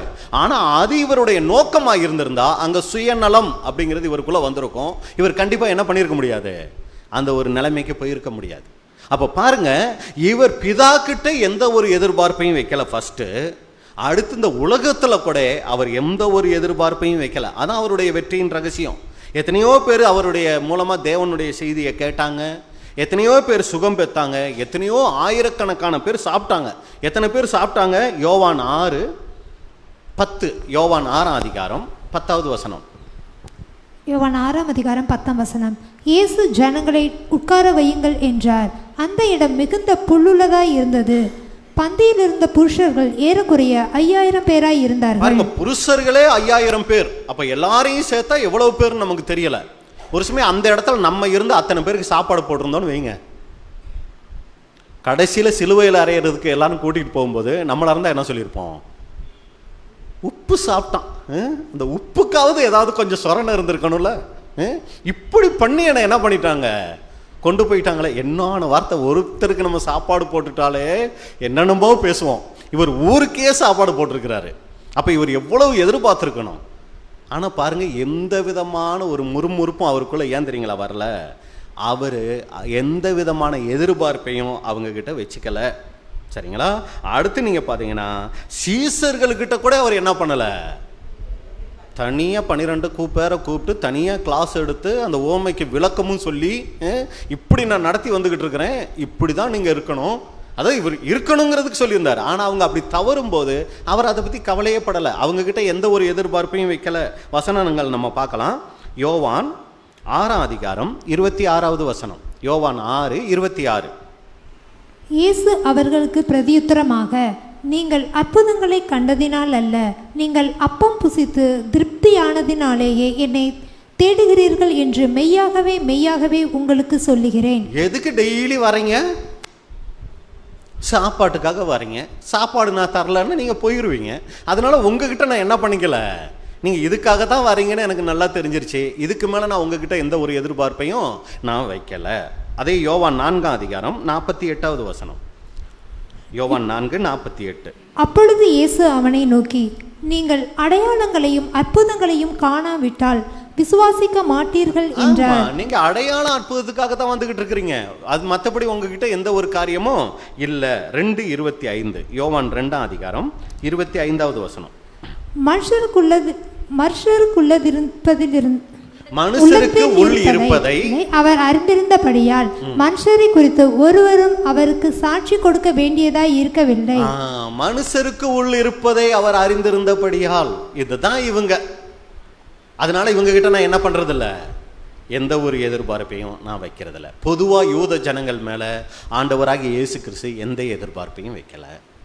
சீசர்கள் இவங்க கிட்டையாவது ஏதாவது எதிர்பார்ப்பை வச்சாரா அப்படின்னு சொல்லி பார்த்தீங்கன்னா, மத்தேயு 26ஆம் அதிகாரம் 31 முதல் 35 வரைக்கும். மத்தேயு 26:31 இருந்து. அப்பொழுது இயேசு அவர்களை நோக்கி, மேய்ப்பனை வெட்டுவேன், மந்தையின் ஆடுகள் சிதறடிக்கப்படும் என்று எழுதியிருக்கிறபடி இந்த ராத்திரியிலே நீங்கள் எல்லாரும் என் நிமித்தம் இடரலாடுவீர்கள். ஆகிலும் நான் உயிர்த்தெழுந்த பின்பு உங்களுக்கு முன்னே கலிலியாவுக்கு போவேன் என்றார். அவர் சொல்றாரு. இப்போ இதே இடத்துல நம்மளா இருந்திருந்தோன்னு வைங்க, பிரதர் போறேன் பிரதர், அங்க என்ன அடி, ஏன்னா அந்த மாதிரி எதிர்ப்பாளர்கள் இருக்கிறாங்க, அடிக்க போறாங்க, நான் கூட வரேன் இல்லை பிரதர், நீங்க எதுக்கு பிரதர் பயப்படுறீங்கன்னு சொன்னாங்கன்னா, ஆமாம் அடிப்பாங்க, இருந்தாலும் பிரதர் சொல்கிறாரு, அவர் கரெக்டாக தான் இருப்பார், நம்ம கூட இருப்பார் அப்படின்னு நம்மளாம் நம்பிடுவோம். இந்த மாதிரி தான் இங்கே சீசர்கள் இயேசு கிறிஸ்து கிட்ட சொல்கிறாங்க.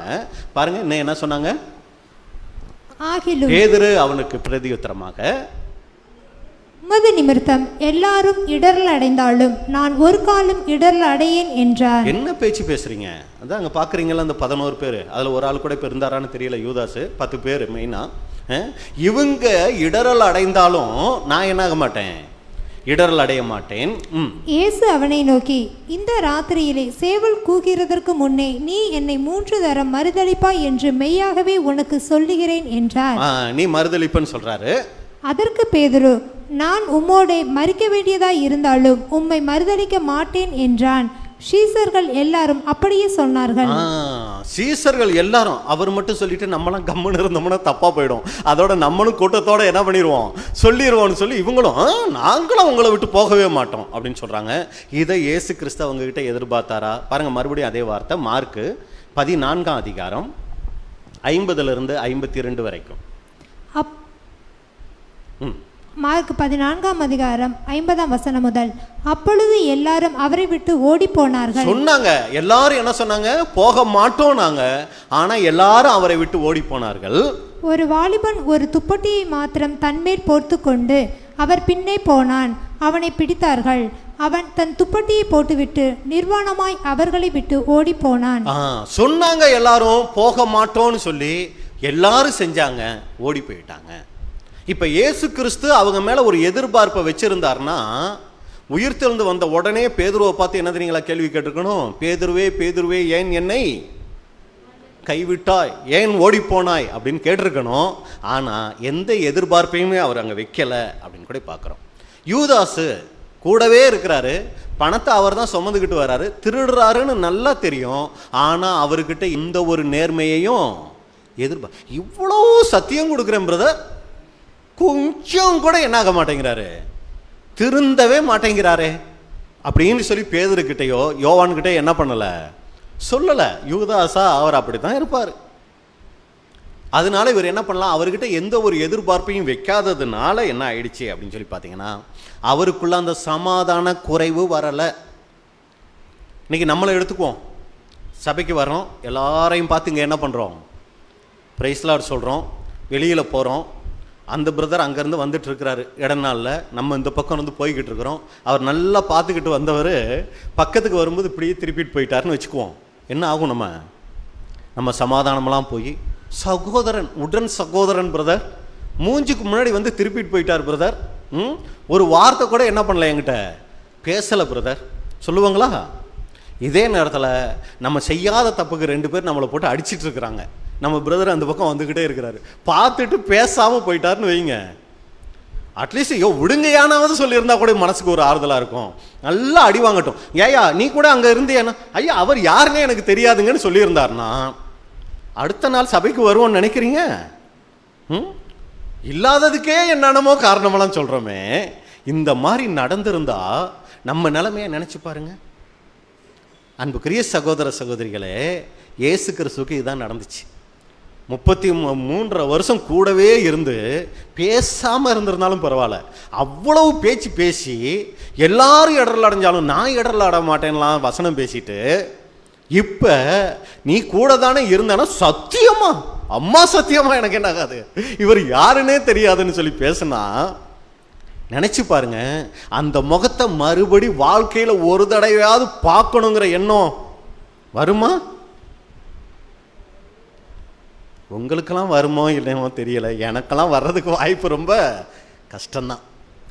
எது வரைக்கும் வாய்ப்பு வராதுன்னா, நம்ம அவங்க மேலே இந்த எதிர்பார்ப்புகளை வைக்கும்போது அன்புக்குரிய சகோதர சகோதரிகளே இதெல்லாம் வர்றதுக்கு வாய்ப்பு இருக்கு.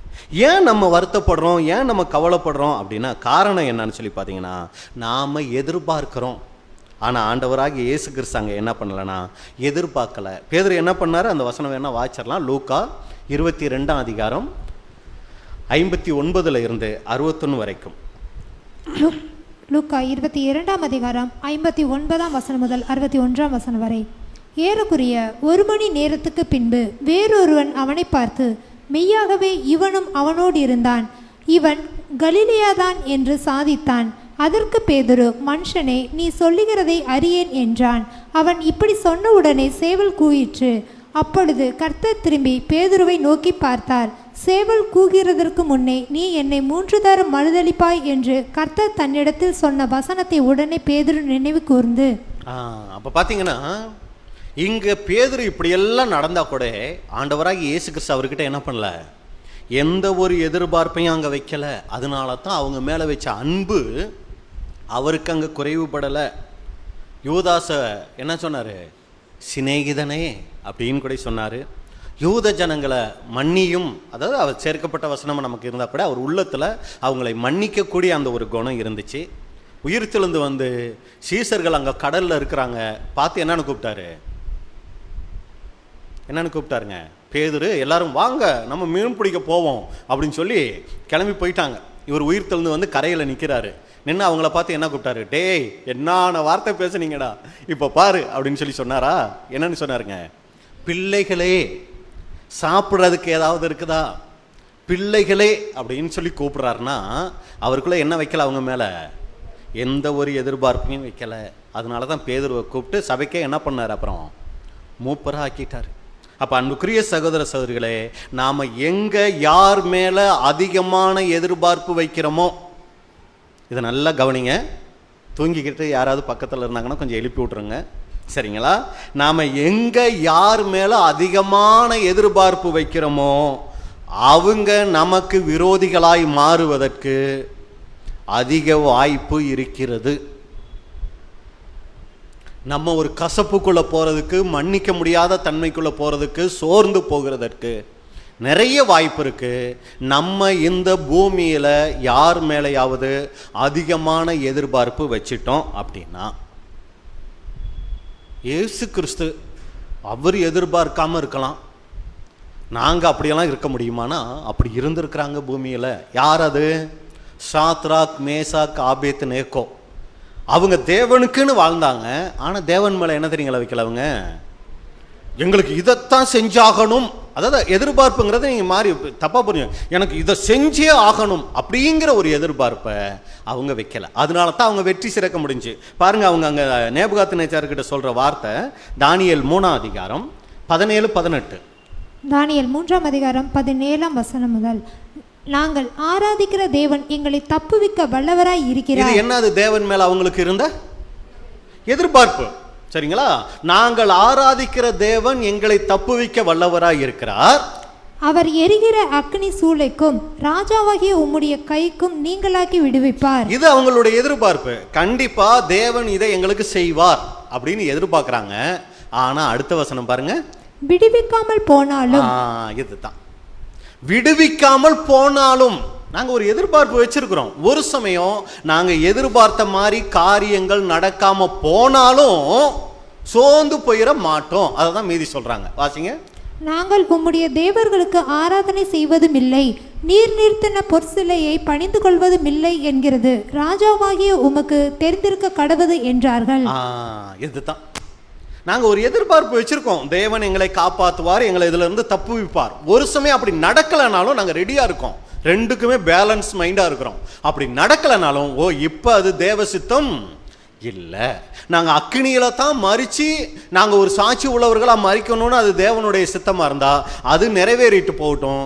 இப்படித்தான் நடக்கணும்னு சொல்லி நாங்கள் என்ன பண்ண மாட்டோம், ஒரு எதிர்பார்ப்பை எங்களுக்குள்ள வச்சுக்க மாட்டோம், விடுவிக்காமல் போனாலும்.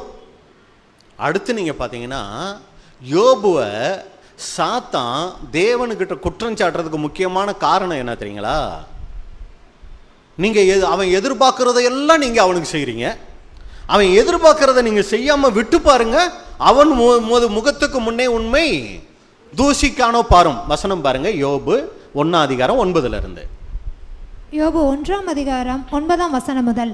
அதற்கு சாத்தான் கர்த்தருக்கு பிரதியுத்தரமாக, யோபு விருதாவாகவா தேவனுக்கு பயந்து நடக்கிறான்? அப்படின்னா சும்மாவா அவர் ஆண்டவரே ஆண்டவரேன்னு இருக்கிறாரு? எதுக்கு அவர் ஆண்டவரே ஆண்டவரேன்னு இருக்கிறாரு? கீழே, நீர் அவனையும் அவன் வீட்டையும் அவனுக்கு உண்டான எல்லாவற்றையும் சுற்றி வேலியடைக்கவில்லையோ? அவன் கைகளின் கிரியைகளை ஆசீர்வதித்தீர், அவனுடைய சம்பத்து தேசத்தில் பெருகிற்று. ஆனாலும் உம்முடைய கையை நீட்டி அவனுக்கு உண்டானவைகள் எல்லாம் தொடுவீரானால் அவனுக்கு உண்டானவைகள் எல்லாவற்றையும் தொடுவீரானால் அப்படின்னா என்ன அர்த்தம்? அவருடைய எதிர்பார்ப்புகளை நீங்க நிறைவேற்றலைன்னா அப்பொழுது அவன் உமது முகத்துக்கு எதிரே உம்மை தூசிக்கானோ பாரும் என்றான். உமது முகத்துக்கு முன்னே உம்மை தூசிக்கானோ, அவர் எதிர்பார்க்கறதையெல்லாம் நீங்க கொடுத்துக்கிட்டு இருக்கிறீங்க, அதனால அவர் உங்களை துதிக்கிறாரு. எங்க கொஞ்சம் எதிர்பார்க்கறதையெல்லாம் நிறுத்தி பாருங்க, அவர் தூசிக்க ஆரம்பிச்சிருவாரு. வேணும்னா டெஸ்ட் பண்ணிக்க, அவர் அதெல்லாம் செய்ய மாட்டார். இன்னைக்கு இதே நமக்கு எடுத்துக்குவோம். எதுக்கு இவங்க சபைக்கு வந்துகிட்டு இருக்கிறாங்க?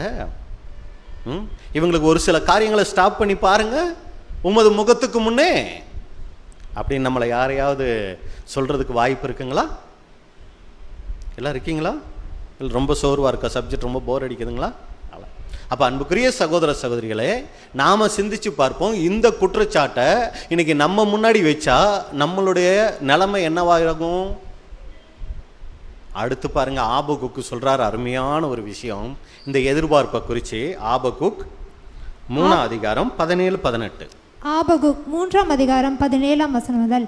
அத்திமரம் துளிர் விடாமல் போனாலும் அப்படின்னா என்ன அர்த்தம்? அத்திமரம்னாலே அது என்ன பண்ணணும்?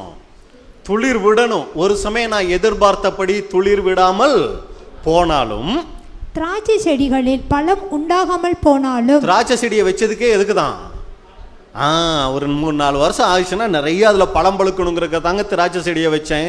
ஆனால் அந்த திராட்சை செடி ஒரு சமயம் பலனே கொடுக்காம போனாலும், ஒலிவ மரத்தின் பலன் அற்று போனாலும், வயல்கள் தானியத்தை விளைவியாமல் போனாலும், கிடையில் ஆட்டு மந்தைகள் முதலற்று போனாலும், தொழுவத்திலே மாடு இல்லாமல் போனாலும். அப்ப இதனுடைய அர்த்தம் என்னது?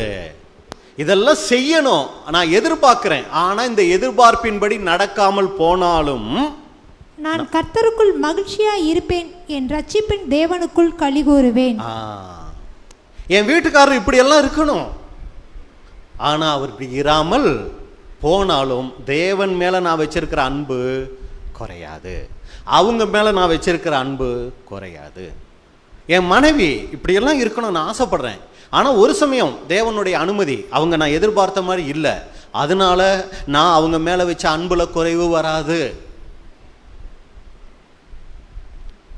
என் பிள்ளைகள் இப்படியெல்லாம் இருக்கணும்னு நான் ஆசைப்பட்டேன், ஆனால் என் பிள்ளைகள் நான் எதிர்பார்த்த மாதிரி இருக்கலை, அதனால நான் என்ன ஆகிட மாட்டேன்? சோர்ந்து போயிட மாட்டேன். நான் கர்த்தருக்குள் இந்த ஒரு வருஷத்தில், இந்த ஒரு புது வருஷத்தில் நம்ம நிறைய ஒரு எதிர்பார்ப்புகளோடு இந்த புது வருஷத்துக்குள்ளே நம்ம வந்திருக்கலாம். ஒரு சமயம் நாம் நினைச்ச மாதிரி இந்த புது வருடம் நமக்கு அமையாமல் போகலாம். யாரு வந்துட்டு ஒரு அபச குணமாக பேசுகிறத அப்படின்னு நினைக்காதீங்க, சரிங்களா? நாம் எதிர்பார்த்த மாதிரி ஒரு சில விஷயங்கள் நடக்காமல் போகலாம், ஆனால் ஒருபோதும் தேவன் மேல் நாம் வைத்திருக்கிற அன்பு அங்கே குறைவுபடக்கூடாது. இதைத்தான் அப்போஸ்தலன் பவுல் 8ஆம் அதிகாரம், ரோமர் 8ஆம் அதிகாரத்தில் கடைசியில் சொல்லிக்கிட்டு வருவார். அதாவது கிறிஸ்துவின் மேல் உள்ள அன்பை விட்டு பிரிக்க மாட்டாது என்று நிச்சயித்து இருக்கிறேன். எது நடந்தாலும் நடக்கலைனாலும் நான் சோர்ந்து போக மாட்டேன். அப்ப அன்புக்குரிய சகோதர சகோதரிகளே, இன்றைக்கு நமக்குள்ள அந்த ஒரு எதிர்பார்ப்பு இருக்கா? எதிர்பார்த்தாங்க, கூடவே இருந்து சொன்னாரு, அவ்வளவு சொன்னாலும் இவங்க ஒரு எதிர்பார்ப்பை வச்சுக்கிட்டே இருந்தாங்க. அந்த சீசர்கள் சோர்ந்து போனாங்க. எப்படி? லூக்கா 24ஆம் அதிகாரம் 21வது வசனம். லூக்கா 24:21. அவரே இஸ்ரவேலை மீட்டி ரட்சிப்பவர் என்று நான் நம்பி இருந்தோம். பாருங்க, இது என்னன்னா எம்மா ஊருக்கு போய்கிட்டு இருக்கிறாங்க, கூடவே இயேசு கிறிஸ்துவும் போறாரு. என்னமா பேசிட்டு வரீங்க பிரதர்ஸ், என்ன பேசிட்டு போறீங்க அப்படின்னா, அதை ஏன் கேட்குறீங்க? கூடவே இருந்தாருங்க 3.5 வருஷம். அவர் கூடவே இருந்து கடைசி நேரத்தில் இந்த இஸ்ரேலை மீட்டு ரட்சிப்பாருன்னு நாங்கள் நினைச்சோங்க. ஆனால் அவர் என்ன பண்ணலை, அதை செய்யலை, இறந்து போயிட்டாருங்க. இவ்வளவு சொல்லியும் மந்த புத்தி உள்ளவங்களேன்னு அவர் திட்டுவார், சரிங்களா? எதுக்கு இதை சொல்ல வரோன்னா, அப்போ சீசர்கள் ஒரு எதிர்பார்ப்போடு இருந்ததுனால அந்த எதிர்பார்ப்பு நடக்கலைங்கும்போது அவங்க அங்கே சோர்ந்து போயிட்டாங்க. அப்போ இதுதான் இன்னைக்கு நாம் பார்த்துட்ட ஒரு பாடத்தினுடைய முக்கியத்துவம். என்னன்னா, நம்ம எல்லாருக்குள்ளேயும் எதிர்பார்ப்பு அப்படிங்கிற ஒரு குணம் ஜென்ம சுபாவமாக இயற்கையாகவே நமக்குள்ள இருக்கும். அது ஒவ்வொரு பருவத்திலும் ஒவ்வொரு சூழ்நிலைகளை நம்பி செயல்பட்டுக்கிட்டே இருக்கும். பிறந்த உடனே அம்மா கிட்ட எதிர்பார்ப்பு, கொஞ்சம் வளர்ந்த உடனே அப்பா கிட்ட எதிர்பார்ப்பு, பள்ளிக்கு போயிட்டோம்னா வாதியாருக்கிட்ட எதிர்பார்ப்பு, அடிச்சிடவே கூடாது. இப்போ அடிக்கிறதே இல்லைன்னு வைங்க, சொல்ல வரேன், சரிங்களா? அப்போ நண்பர்களுக்கிட்ட ஒரு சில எதிர்பார்ப்பு, இன்னும் ஒரு வயது வந்துடுச்சுன்னா ஆண் கிட்ட பெண்ணினுடைய எதிர்பார்ப்பு, பெண்ணுக்கிட்ட ஆணினுடைய எதிர்பார்ப்பு, திருமணம் ஆன உடனே கணவன் மனைவின்னு ஒரு எதிர்பார்ப்பு, பெற்றோர் ஆன உடனே பிள்ளைகளுக்கிட்ட எதிர்பார்ப்பு, தாத்தா பாட்டி ஆன உடனே பிள்ளைகள் பேர குழந்தைகளுக்கிட்ட எதிர்பார்ப்பு. மனுஷ சுபாவம் ஏதோ ஒரு காரியத்தை எதிர்பார்த்தே தான் அந்த உலகத்தில் வாழ்ந்துகிட்டு இருக்கு. ஆனால் தேவனுடைய பிள்ளைகளான நாம, நமக்குள்ள இந்த எதிர்பார்ப்புங்கிற குணம் இருந்தாலும் அதை மேற்கொள்ளக்கூடியவங்களா நம்ம இருக்கணும். நாம் எதிர்பார்த்த மாதிரி காரியங்கள் நடக்கலை அப்படின்னா அதுக்கு முன்னாடியே நம்மளை என்ன பண்ணி வச்சிருக்கணும்? ஆயத்தம் பண்ணி வச்சிருக்கணும். இப்படி நான் நினைக்கிறேன் பிரதர், ஆனால் நடக்கலைனாலும் அது என்ன டிஸ்டர்ப் பண்ணாதுங்கிற அளவுக்கு நம்மளை நம்ம ஆயத்தம் பண்ணி வச்சிருந்தோம்னா சோர்ந்து போகிறது, பலகீனப்பட்டு போகிறது நமக்குள்ள குறைவுபடும். சரி, முதல் பகுதி பார்த்துட்டோம். இப்போ தான் முதல் பகுதி முடிச்சிருக்கீங்களா? இன்னும் ஒரு 10 நிமிஷம் தான். இன்னொன்று இதை சொல்லலான்னு வைங்க, இந்த சப்ஜெக்ட் முழுமை அடையாது. அது என்ன அப்படின்னு சொல்லி பார்த்தீங்கன்னா, நாம் யாருக்கிட்டையும் எதையும் எதிர்பார்க்கக்கூடாது. இது தேவ பிள்ளைகிட்ட இருக்கக்கூடிய குணலட்சணம். அதே நேரத்தில் தேவ பிள்ளைகிட்ட இருக்க வேண்டிய முக்கியமான குணலட்சணம் என்ன தெரியுங்களா? நாம் யாருக்கிட்டையும் எதையும் எதிர்பார்க்கக்கூடாது, ஆனால் மற்றவர்களுடைய எதிர்பார்ப்பை நிறைவேற்றக்கூடியவங்களா நாம் இருக்கணும். ஃபர்ஸ்ட் ஹாஃபை மட்டும் கேட்டுட்டு விட்டீங்கன்னா இந்த சத்தியம் முழுமையடையாது. நம்ம யாருக்கிட்டையும் எதையும் எதிர்பார்க்கக்கூடாதுங்க. நான் யாருக்கிட்டையும் எதையும் எதிர்பார்க்கல, அதனால யாரும் என்கிட்டையும் என்ன பண்ணக்கூடாது? எதிர்பார்க்க கூடாதுங்கிற எண்ணம் நமக்குள்ள இருக்கக்கூடாது. அவங்களுடைய எதிர்பார்ப்பு என்னங்கிறத தெரிஞ்சு அதை நிறைவேற்றக்கூடியவர்களா நாம இருக்கணும். அன்புக்குரிய சகோதர சகோதரிகளை, ஆண்டவராகிய இயேசு கிறிஸ்து யாருக்கிட்டையும் எதையும் அவர் எதிர்பார்க்கல, ஆனா மற்றவர்களுடைய எதிர்பார்ப்பு என்னன்னு தெரிஞ்சு அதை நிறைவேற்றக்கூடியவராக இருந்தாரு. யாருக்கிட்டையும் அவர் எதையும் எதிர்பார்க்கல, ஆனா நேரா போறாரு. குருடங்கிட்ட போய் என்ன சொல்றாரு? நான் உனக்கு என்ன செய்யணும்னு நீ நினைக்கிற? கண்ணு திறந்துருச்சு, ஒழுங்கா சபைக்கு வந்துடணும், சரியா? அதுக்கப்புறம் நான் சொல்றதையே தான் கேட்கணும். அப்படி ஏதாவது நிபந்தனை வச்சாரா? அவர் செய்ய வேண்டிய கடமையை செஞ்சார், ஆனா பிரதிபலன் அவர் என்ன பண்ணல, அங்க எதிர்பார்க்கல. திமிர்வாதக்காரங்கிட்ட போறாரு, நீ சொஸ்தமாக வேண்டும் என்று விரும்புகிறாயா? ஆமா, சுகமாயிட்டாரு, இனி பாவம் செய்யாத விட்டுட்டு வந்துட்டே இருந்தாரு. அதுக்கப்புறம் அவர்கிட்ட எந்த ஒரு சீசர்களே அவர் அப்படியே வாட்ச் பண்ணிக்கங்க, எங்கெங்க போறாரு கரெக்டா சொல்லி கூட்டிகிட்டு வந்துருங்க. எதுவுமே அங்க செய்யல. அடுத்து அவ்வளோ ஜனங்களை பார்த்து 3 நாளா கூடவே இருக்கிறாங்க. அவங்க இப்போ என்ன ஆயிட்டாங்க? எல்லாரும் ஒரு மாதிரி மயக்கத்தில் இருக்கிறாங்க. என்ன மயக்கத்தில்? பசி மயக்கத்தில் இருக்கிறாங்க. ஏதாவது சாப்பாட்டுக்கு ஏற்பாடு பண்ணணும். அவங்க எதிர்பார்ப்பை நிறைவேற்றக்கூடியவராக இருந்தார். 3 நாள் கேட்டீங்களேடா பாவீங்களா, கொஞ்சமாச்சும் கீழ்ப்படிஞ்சிங்களான்னு சொல்லி என்ன ஆகல, அவரு சோர்ந்து போயிடலாம். அவங்க எதிர்பார்ப்பு அவர் நிறைவேற்றக்கூடியவராக இருந்தார். அவங்க கிட்ட அவர் எந்த ஒரு எதிர்பார்ப்பையும் அங்கே வைத்து கொள்ளலை. இதைத்தான் அருமையாக ஒரு வசனத்தில் சொல்றாரு அப்போஸ்தலன் பவுல் சொல்லும்போது. பார்த்தீங்கன்னா இயேசு கிறிஸ்து சொன்னதை தான் சொல்றாரு. அப்போஸ்தலர் 20:35. அப்போஸ்தலர் 20:35. இப்படி பிரயாசப்பட்டு பலவீனரை தாங்கவும் வாங்குகிறதை பார்க்கிலும் கொடுக்கிறதே பாக்கியம் என்று கர்த்தராகிய இயேசு சொன்ன வார்த்தைகளை நினைக்கவும் வேண்டும் என்று எல்லா விதத்திலேயும் உங்களுக்கு காண்பித்தேன் என்றான். மாதிரியை காண்பித்தேன் அப்படின்னு வரும். அப்ப இங்க நீங்க பாத்தீங்கன்னா வாங்குகிறதை பார்க்கிலும், இதுதாங்க அந்த எதிர்பார்க்க கூடாது, மற்றவர்களுடைய எதிர்பார்ப்பை நிறைவேற்றணுங்கிறது இந்த வசனத்தில் தான் முழுமைப்படுகிறது. சரிங்களா? வாங்குறதுங்கிறது எதை குறிக்குது? ஏதாவது போடுவாங்களா அப்படின்னா அதுக்கு அர்த்தம் பின்னாடி என்ன? எதிர்பார்க்கிறது. சரிங்களா? கொடுக்கறதுங்கிறது என்னது? அவங்க எதிர்பார்க்கிறத ஐயா சாமி அவர் என்ன பண்றாரு? எதிர்பார்க்கிறாரு. இந்தா நம்ம என்ன பண்றோம்? அந்த எதிர்பார்ப்பை நிறைவேற்றக்கூடியவங்களா இருக்கிறோம். வாங்குகிறதை பார்க்கலன்னா எதிர்பார்க்கிறதை காட்டிலும் கொடுக்கிறதே அப்படின்னா எதிர்பார்க்கிறத செய்யறது ஆசீர்வாதம், பாக்கியம். அப்ப அன்புக்குரிய சகோதர சகோதரிகளே, இந்த ஒரு புதிய வருடத்துல நம்ம யாருக்கிட்டையும் எதையும் எதிர்பார்க்க வேண்டாம். ஆனா மற்றவர்கள் நம்ம கிட்ட ஏதாவது எதிர்பார்க்கிறாங்கன்னா அந்த எதிர்பார்ப்பை கூடுமான வரைக்கும் கர்த்தருக்குள்ள நிறைவேற்றுகிற ஒரு தீர்மானத்தை நம்ம எடுப்போம். சரிங்களா? இது தேவனுடைய ஒரு மிகப்பெரிய குணலட்சணமா இருக்குது. கணவன், என் கணவனுங்கிட்ட நான் எதையும் எதிர்பார்க்கறதில்ல, ஆனால் கணவன் என்னுடைய எதிர்பார்ப்பை, அவருடைய எதிர்பார்ப்பை நான் நிறைவேற்றுவேன். என் மனைவி கிட்ட நான் பெருசாக எந்த எதிர்பார்ப்பையும் வைக்கிறதில்ல. ஆனால் என் மனைவியினுடைய எதிர்பார்ப்பை நான் நிறைவேற்றுவேன். என் பிள்ளைகளுக்கிட்ட நான் எதையும் எதிர்பார்த்து செய்கிறதில்ல. ஆனால் அவங்களுடைய எதிர்பார்ப்பு என்னவோ அதை நிறைவேற்றுவேன். பிதா எனக்கு இதெல்லாம் செய்யணும் நான் எதிர்பார்க்கல. அவர் எனக்கு என்ன சொல்லியிருக்கிறாரு? இப்படியெல்லாம் நடன்னு சொல்லியிருக்கிறாரா? நடக்க வேண்டியது என்னுடைய பொறுப்பு, நான் நடப்பேன். சபையில் மற்றவங்க எனக்கு பிரைஸ் லார்ட் சொல்லணும்னு எல்லாம் இருக்கீங்களா? நானே சொல்லிட்டு இருக்கிறேன். அவர் முகத்தை கூட நான் எதுக்கு இல்லை, சரிங்களா? அவங்க எனக்கு இதை செய்யணும்னு நான் எதிர்பார்க்க மாட்டேன். அவங்க எதிர்பார்ப்பை நான் நிறைவேற்றுவேன். அவங்க என் வீட்டுக்கே வர்றதில்ல, எந்த ப்ரேயர் வச்சாலும் வர்றதில்ல, நான் மட்டும் எதுக்கு போகணும்? அவங்க வரலன்னா பரவாயில்ல, நான் போவேன்.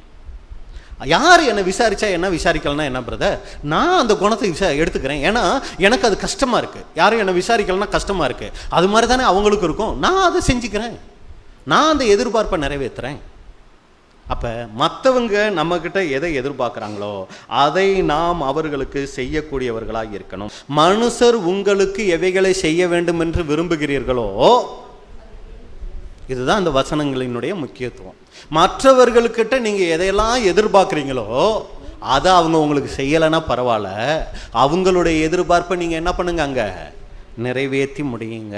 இதுதான் அன்புக்குரிய சகோதர சகோதரிகளே இன்றைக்கு ஒரு காரியமாக இருக்குது. அப்போ இதை குறித்து நீங்கள் பார்த்தீங்கன்னா மே 1ஆம் தேதி மன்னாவில் நீங்கள் பார்த்தீங்கன்னா சகோதரர் சொல்லும்போது, நாம் நம்மை தேவனுக்கென்று பிரதிஷ்டை செய்த பிறகு புதிய சிருஷ்டிகளாக பலியின் ஜீவியத்தில் ஒவ்வொரு காரியத்தையும் நீதி உள்ளவர்களாக நம்முடைய சொந்த காரியத்திலோ அல்லது கணவனுக்காகவோ மனைவிக்காகவோ தாய் தகப்பனுக்காகவோ கிறிஸ்துவுக்குள் அழைக்கப்பட்ட சகோதரர்களுக்காகவோ செய்யும்போது அதை அவருக்கே செய்கிறோம்.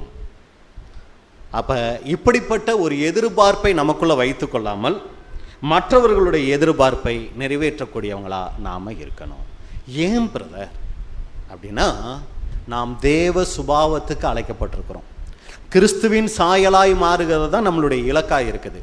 அந்த தேவ சுபாவத்தில் ஒரு பகுதி என்ன தெரியுங்களா? இதுதான். இவங்கெல்லாம் எனக்கு நல்லா இருக்கிறாங்க, அங்கே மட்டும் மழை பெய்யணும், அங்கே மட்டும் சரியாக வெயில் அடிக்கணும், அங்கே மட்டும் காற்று வீசணும்னு என்ன பண்ணல தேவன் நினைக்கிறதில்ல. அவங்க எப்படிப்பட்டவர்களாக இருந்தாலும் அவங்களுக்கு தண்ணி தேவை இருக்கா, அவங்களுக்கு இப்போ மழை பெய்யணுமா, அவங்களுக்கு சூடு கொஞ்சம் கம்மியாகணுமா, அவங்க யாராக இருந்தாலும் அவங்களுடைய எதிர்பார்ப்பை தேவன் நீ விக்கிரகங்கள்கிட்ட தானே வேண்டிக்கிட்டு இருக்கிற, நான் எதுக்கு உனக்கு செய்யணும் அப்படின்னு சொல்லி தேவன் என்ன பண்ணுறது இல்லைங்க, நிறைவேற்றாமல் இருக்கிறதே இல்லை. வசனம் நம்ம வாசிச்சிடலாம். லூக்கா 6ஆம் அதிகாரம் 35வது வசனம். லூக்கா 6:35. உங்கள் சத்துருக்களை சிநேகியுங்கள், நன்மை செய்யுங்கள், கைமாறு கருதாமல் கடன் கொடுங்கள், அப்பொழுது உங்கள் பலன் மிகுதியாய் இருக்கும். கைமாறு கருதாமல், இதுக்கு நீங்க பார்த்த பாடத்தினுடைய இதுல நீங்க அதுக்கு சொல்லுங்க. கைமாறு கருதாமல் அப்படிங்கிறத இன்னைக்குரிய பாடத்தை எடுத்து சொல்லணும்னா அதை எப்படி சொல்லலாம்?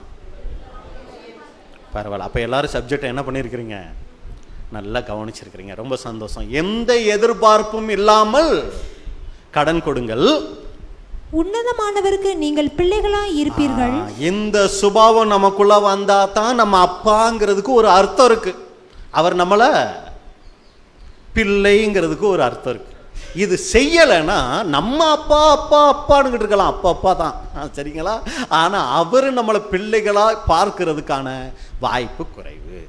அப்ப நீ என் பிள்ளைனா என் சுபாவம் உனக்குள்ள வரணும். என் சுபாவம் என்ன தெரியுமா?